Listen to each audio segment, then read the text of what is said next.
S'il y a des messieurs qui nous écoutent, vous êtes les bienvenus aussi.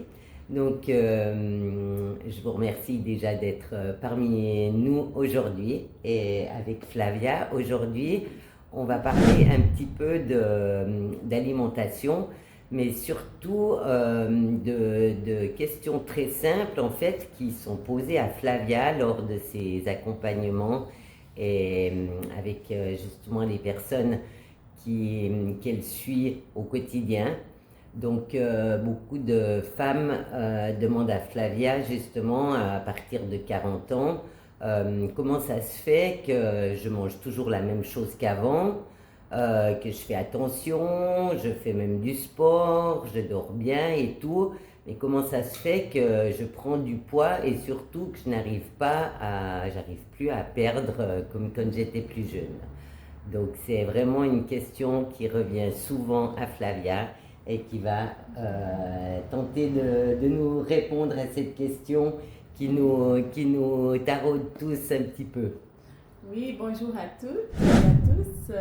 Merci Claudine pour tes chaleureuses début de l'interview. Et c'est ça l'idée, c'est de vous donner vraiment des réponses, des questions, des soucis que toutes les femmes, on a des questions pendant la routine, on a beaucoup de sujets et des fois on n'a pas des réponses ciblées, des réponses précises. Et c'est ça qu'est-ce qu'on va faire aujourd'hui.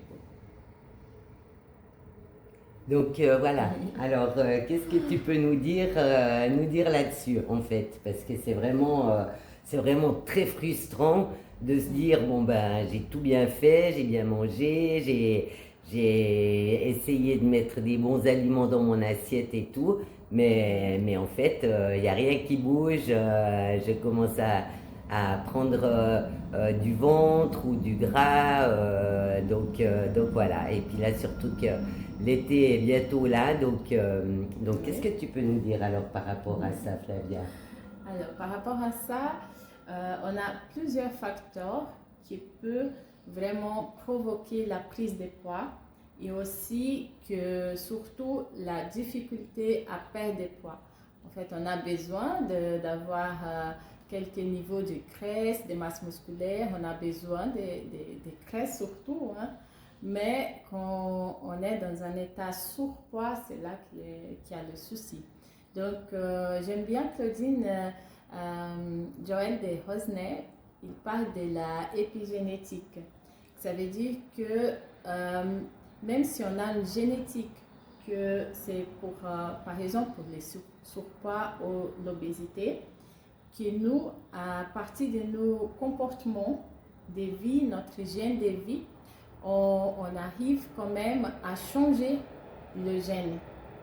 Ok, c'est magnifique. C'est intéressant ça. Très intéressant. Donc ça veut dire que c'est pas parce qu'on est avec ça à la naissance ou qu'on a une maman ou de la famille qui était en surpoids que forcément, voilà, on peut faire se dire bon bah c'est pas de ma faute, je peux rien changer, c'est comme ça, c'est dans la famille. Ouais. Donc ça c'est déjà une bonne nouvelle de savoir qu'on va pouvoir modifier ces épigénétiques. Exactement. Il va nous donner scientifiquement, c'est prouvé ça scientifiquement, le 5 points idéal et que pour nous qu'on fasse justement pour changer ces gènes. Là, la protéine génétique, elle va commencer à faire vraiment d'autres comportements physiologiquement. Donc, c'est la base. Première chose, c'est la nutrition. C'est la base d'être humain. On commence à manger avant la naissance. On mange déjà dans le ventre. Donc, la nutrition, c'est vraiment important. On va parler plutôt de l'alimentation. Mais, deuxième point important, c'est aussi l'activité physique. Bouger le corps, pas forcément faire de la gym ou que de fitness, mais de faire des activités que toi aussi tu as le plaisir de faire. Ouais. Ça, c'est important. Ça veut dire que le fitness, c'est pas pour tout le monde. Il y a des gens qui vont toujours au fitness, il n'y a rien qui change, la musculation et tout ça. Mais c'est vraiment important de trouver une activité qui va stimuler les récepteurs, qu'on va parler, qu'est-ce que c'est ça? Récepteurs, nos neurotransmetteurs. Et comme ça va provoquer vraiment une dépense d'énergie. Troisième point, c'est les relations. Très important, les relations où on est avec les gens qu'on a plus de contacts qui sont autour de nous. Voilà, on n'arrive pas à changer les collègues de travail, hein? On n'arrive pas à tout changer. Voilà, la famille peut-être, mais c'est important de gérer nos relations et voilà, d'être bien entouré. Bien entouré. Ça, c'est... Donc en fait, ce que tu veux dire, c'est que... Alors bon, moi je ne suis pas une spécialiste dans tout ce qui est hormonal, tout ça, mais en fait la dopamine, c'est l'hormone du plaisir. Et si on la retrouve pas forcément dans notre alimentation, il faut qu'on se la donne. Enfin, dans l'alimentation, c'est aussi à nous de se faire plaisir avec l'alimentation.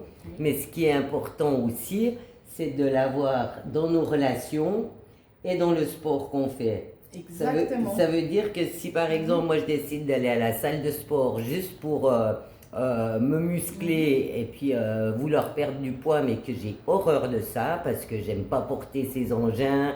En fait, c'est un petit peu le cas, hein. Je suis pas une grande fan de la salle de sport. Tu aimes plutôt promener. Par contre, moi j'adore promener, j'ai mon chien, moi j'ai beaucoup d'escaliers à la maison, j'adore nager. Donc ça, c'est vraiment des sports qui vont aussi me donner du plaisir. Et puis du moment que j'ai ce plaisir, je ne vais pas aller le rechercher après dans l'alimentation parce qu'en fait, j'ai fait 1 heure de fitness, j'aime pas ça. Et puis après, mon corps va me réclamer en fait quelque chose qui va me faire plaisir. Et là, du coup, je vais manger quelque chose qui est pas forcément bon pour mon corps, mais juste parce que mon cerveau a réclamé un peu de plaisir. Exactement. C'est la même chose si on est mal entouré au travail avec des collègues qui nous énervent la journée, ou bien quand on arrive à la maison, que ça se passe pas très bien dans notre relation avec le mari ou avec le conjoint. Voilà. Donc du coup, il va y avoir une frustration intérieure. Et qu'est-ce qu'il va faire notre cerveau? Eh ben, il va se rabattre sur une plaque de chocolat ou un bac de glace ou comme ça. Donc en fait, c'est pas seulement faire attention à ce qu'il y a dans notre alimentation, mais c'est vraiment, comme on disait aussi la dernière fois, c'est vraiment un tout. Et puis, c'est à nous justement de mettre le point sur ce qui ne va pas forcément bien et puis de faire les changements adaptés. Exactement. Pour qu'en fait il y ait un bien-être qui soit général et total. Merci Flavia pour cette explication. parce que c'est vrai que des fois on ne se rend pas compte que voilà, on se dit facteurs. Oui, et puis on se dit bon ben c'est pas grave, allez je fais ce sport parce qu'on nous a dit qu'il fallait absolument faire ça. Mais notre cerveau, ben voilà, si lui, tu lui donnes quelque chose qu'il n'aime pas, il va te le faire payer après. Donc, parce que si, comme tu as dit, si on fait, il y a quelques résultats, oui, il y a un résultat sur le corps, sur la physiologie, bien sûr, mais en même temps, si c'est quelque chose qu'on n'aime pas, qu'on n'a pas vraiment le plaisir, ça provoque du stress mental et le stress mental, c'est une information qui va être envoyée dans nos cellules.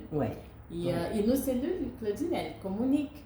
On va parler de ça. Donc, juste pour finir les 5 points importants concernant Joël de Rosnay pour la vie pleine, pour une bonne hygiène de vie. Le 4e point, c'est la profession. C'est important de travailler dans les domaines qu'on aime bien faire. parce que ça aussi, c'est moins du stress qu'on va avoir. Ouais. Et Ouais. cinquième partie, c'est la méditation. C'est pas lié à la religion, mais c'est de vraiment avoir du temps les matins et les soirs qu'on se met au relax, Voilà. Et puis, qu'on arrête un peu, qu'on réfléchit, qu'on fait une méditation, qu'on entend une musique plus calme, ou même voilà, des podcasts voilà, qui quelque nous chose fait qui nous fait plaisir. Voilà. et en même temps qui nous donne plus de soutien, tu vois, pour, voilà, pour toutes nos activités, parce que nous, les femmes, on a beaucoup d'activités. Hein. Voilà, Nous le exactement. savons. Ouais, il y a beaucoup de choses à faire, Oui. de s'occuper. Et puis c'est vrai, bah, prendre ces petits moments pour soi, pour se faire plaisir, s'écouter une bonne musique, ne pas oublier aussi notre respiration, parce Oui. qu'on est ce qu'on mange, mais souvent on est là, on oublie, et puis tout à coup on suffoque, on a l'impression de suffoquer. Pourquoi? Parce qu'on n'a pas pris la peine aussi de s'arrêter un moment, de se dire, de reprendre notre air. Et puis, il n'y a pas besoin de le faire trop longtemps, mais comme Flavia a dit, un petit moment le matin, un petit moment le soir, et puis de temps en temps dans la journée, s'arrêter, se dire, voilà, je prends quelques respirations, et puis ça fait repartir toutes nos énergies dans le corps. Et puis ça enlève justement ces petites boules de stress qu'on peut accumuler à l'intérieur de soi. Exactement.